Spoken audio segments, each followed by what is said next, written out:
अरे रामू के बच्चे कहाँ हैं? बाहर निकल। अरे रामू के बच्चे कहाँ हैं? बाहर निकल। क्या है सेठ जी, अभी तो मोहन के पापा घर पर नहीं है।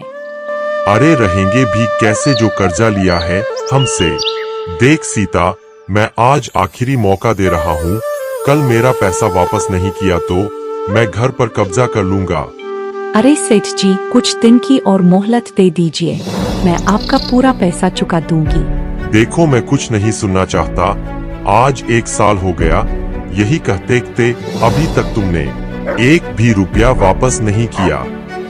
मैं जा रहा हूँ, आज आखिरी चेतावनी दे रहा हूँ। रामू को समझा देना, कल सारा पैसा वापस नहीं किया तो घर पर कब्जा कर लूंगा।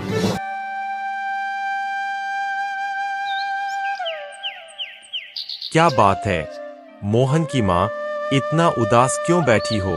धनी सेठ आए थे, अपना कर्जा मांग रहे थे। क्या करूं, मोहन की माँ हर साल फसल पानी के बिना सूख जा रहा है। यह मैं कुछ नहीं सुनना चाहती। कल सेठ जी का सारा पैसा तुम्हें लौटाना होगा, नहीं तो घर कब्जा कर लेंगे। चलो ठीक है, कुछ ना कुछ व्यवस्था करता हूँ। मेरा दोस्त है, कल जाऊंगा, उनसे मिलूंगा। हो सकता है मेरी मदद कर दे।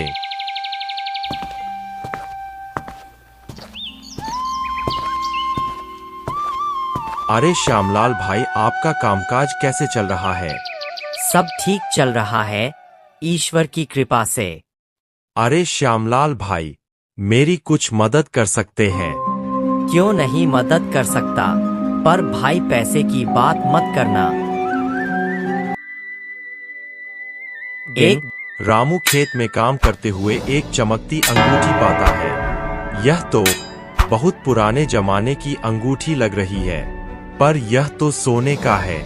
अगर इसे बेचूंगा तो हो सकता है सेठ जी का आधा कर्ज खत्म हो जाएगा। इसमें बहुत मिट्टी भी लगी है, इसको साफ कर देता हूँ ताकि इसे बेचूंगा थोड़ा अच्छा पैसा मिल जाए। पहला भाग। जब रामू उस अंगूठी को साफ करता है तो अचानक एक जादुई चिड़िया प्रकट होती है। चिड़िया बताती है कि यह अंगूठी उसे 3 इच्छाएं पूरी करने की शक्ति देती है। रामू सोचता है कि उसकी पहली इच्छा को पूरा करना चाहिए, हमारे पास पर्याप्त अनाज होना चाहिए। चिड़िया उसकी इच्छा पूरी करती है और अचानक उसके खेत भर जाते हैं। दूसरा भाग। खुश होकर रामू दूसरी इच्छा मांगा, हमारी छोटी सी झोपड़ी को एक सुंदर घर में बदल दो। चिड़िया फिर से उसकी इच्छा पूरी करती है और उनका घर चमकने लगता है। अब वे खुशहाल जीवन जीने लगते हैं। लेकिन रामू की पत्नी सीता और बेटा मोहन सोचते हैं कि और भी कुछ करना चाहिए। तीसरा भाग। मोहन कहता है, पिताजी, हमें अपने गांव के लोगों की मदद करनी चाहिए। रामू सोचता है और तीसरी इच्छा के लिए चिड़िया को बुलाता है। मैं चाहता हूं कि हमारे गांव के सभी गरीबों को खुशहाल जीवन मिले।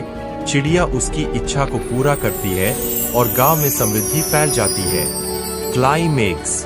लेकिन जादुई अंगूठी की शक्तियों का दुरुपयोग होता है। गांव के कुछ लालची लोग इसे हथियाने की कोशिश करते हैं। रामू और उसका परिवार समझ जाते हैं कि असली खुशियां केवल वस्त्र और धन में नहीं, बल्कि प्रेम और सद्भाव में है। समापन। रामू अपनी अंगूठी को चिड़िया के पास वापस कर देता है। चिड़िया खुश होकर उसे बताती है कि असली जादू तो लोगों के दिलों में है।